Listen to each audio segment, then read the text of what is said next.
अस्सलाम वालेकुम। वालेकुम सलाम। की हाल है छोटे भाई? ठीक ठाक और सुनाओ? अल्लाह का शुक्र है। की नाम है छोटे भाई का? नाम हक नाम उल हक भाई। ਇਹ ਤੁਹਾਡੇ ਪਿੰਡ ਦਾ ਕੀ ਨਾਂ ਹੈ? ਰਵਾਲ। ਤਹਿਸੀਲ ਜ਼ਿਲ੍ਹਾ ਸਿਆਲਕੋਟ। ਹਾਂਜੀ। ਅੱਛਾ, ਇਹ ਦੱਸੋ ਤੁਸੀਂ ਕਿੰਨੀ ਦੇਰ ਪਹਿਲਾਂ ਬੱਕਰੀਆਂ ਦਾ ਕੰਮ ਸ਼ੁਰੂ ਕੀਤਾ ਸੀ? 4 ਸਾਲ ਬਾਅਦ 4 ਸਾਲ ਪਹਿਲੇ। 4 ਸਾਲ ਪਹਿਲੇ। ਹਾਂਜੀ। ਤੇ ਤੁਹਾਨੂੰ ਕਿਸ ਤਰ੍ਹਾਂ ਸ਼ੌਕ ਪਿਆ ਸੀ ਬੱਕਰੀਆਂ ਦਾ?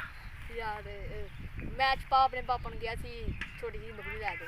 ਅੱਛਾ। ਉਹਦੇ ਨਾਲ ਬੱਕਰੀ ਸੂਣ ਵਾਲੀ ਉਹਦੇ ਨਾਲ ਢੇਰ ਬਣ ਗਏ ਸਾਰੇ। ਇਹ 4 ਸਾਲ ਪਹਿਲਾਂ ਤੁਸੀਂ ਆਪਣੇ ਬਾਬਾ ਨੂੰ ਕਿਹਾ ਸੀ ਕਿ ਬੱਕਰੀ ਲੈ ਲਓ ਹੈ? ਸੂਣ ਵਾਲੀ ਬੱਕਰੀ ਲਈ ਕਿ ਸੂਈ? ਸੂਣ ਵਾਲੀ ਲਈ। ਕਿੰਨੇ ਬੱਚੇ ਸਨ ਉਹਦੇ ਥੱਲੇ? ਉਹਦੇ ਬੱਚੇ 2 ਬੱਚੇ ਸਨ। 2 ਬੱਚੇ ਸਨ। ਤੇ ਹੁਣ ਇਸ ਟਾਈਮ ਤੁਹਾਡੇ ਕੋਲ ਕਿੰਨੀਆਂ ਬੱਕਰੀਆਂ ਨੇ ਤੇ ਛੋਟੇ ਜਾ ਕਿੰਨੇ ਨੇ? ਇਸ ਟਾਈਮ 7 ਲੈ ਲੈਦਾ। 7 ਲੈ ਲੇ ਤੇ 7 ਬੱਕਰੀਆਂ। 7 ਬੱਕਰੀਆਂ। ਹਾਂਜੀ।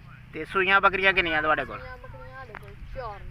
4 ਨੇ। ਇੱਕ ਸੂਣ ਵਾਲੀ। ਕਿੰਨੇ ਬੱਚੇ ਦਿੱਤੇ ਉਹਨਾਂ ਨੇ? ਉਹਨਾਂ ਨੇ 2 ਦਿੱਤੇ। 2 ਤੇ ਇਹ ਜਿਹੜੀ ਨਸਲ ਹੈ ਬੱਕਰੀਆਂ ਦੀ ਆ ਕਿਹੜੀ ਹੈ?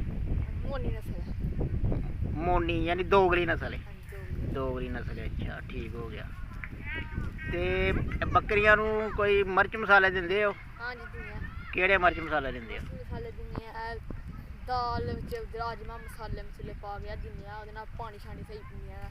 ਨਾਲ ਪਾਣੀ ਵੀ ਵੇਸਣ ਵਾਲਾ ਦਾਲ ਭੇ ਕੇ ਨਾਲ ਵਿੱਚ ਚਾਵਲ ਪਾ ਕੇ ਸ਼ਾਮੀ ਭੇਜਣੀ ਸਵੇਰੇ ਖਵਾ ਦਿੰਦੀ ਆ। ਉਹਨਾਂ ਬੱਕਰੀਆਂ ਸਹੀ ਫੁੱਲ ਜਾਂਦੀਆਂ। ਅੱਛਾ ਜੀ। ਲੋ ਜੀ ਦੋਸਤੋ, ਛੋਟਾ ਭਾਈ ਹੈ ਜੀ, ਕਹਿ ਰਿਹਾ ਕਿ 4 ਸਾਲ ਪਹਿਲਾਂ ਇਹਨੂੰ ਸ਼ੌਕ ਪਿਆ ਸੀ ਤੇ ਇਹਨੇ ਆਪਣੇ ਬਾਬਾ ਨੂੰ ਕਿਹਾ ਸੀ ਬੱਕਰੀ ਲੈ ਕੇ ਦਿਓ। ਤੇ ਇੱਕ ਬੱਕਰੀ ਸੂਈ ਲਈ ਸੀ, 2 ਬੱਚੇ ਸਨ ਉਹਦੇ ਥੱਲੇ। ਤੇ ਇਸ ਟਾਈਮ ਛੋਟੇ ਭਾਈ ਕੋਲ ਜਿਹੜੀਆਂ ਨਾ ਇਸ ਟਾਈਮ ਕੋਈ 13-14 ਛੋਟੇ ਮੋਟੇ ਟੋਟਲ ਜਾਨਵਰ ਨੇ। 4 ਸਾਲਾਂ 'ਚ ਵੇਖ ਲਓ ਜੀ, ਦੋਗਲੀ ਨਸਲ ਹੈ। ਤੇ 4 ਬੱਕਰੀਆਂ ਇਸ ਟਾਈਮ ਤਾਜ਼ਾ ਜਿਹੜੀਆਂ ਸੂਈਆਂ ਨੇ, 2 ਬੱਚੇ ਨੇ ਉਹਨਾਂ ਥੱਲੇ ਜੀ। ਤੇ ਅੱਛਾ ਛੋਟੇ ਭਾਈ, ਰੋਜ਼ਾਨਾ ਚਾਰਜ ਹੋ? ਕਿੰਨੇ ਘੰਟੇ ਚਾਰਜ ਰੋਜ਼ਾਨਾ? 10 ਵਜੇ 8 ਵਜੇ ਆਉਂਦੇ ਆ ਜੀ। 12 ਵਜੇ 12 ਵਜੇ ਤੁਰ ਜਾਂਦੇ। ਸਿਰਫ 4 ਘੰਟੇ ਚਾਰਦੇ ਹੋ?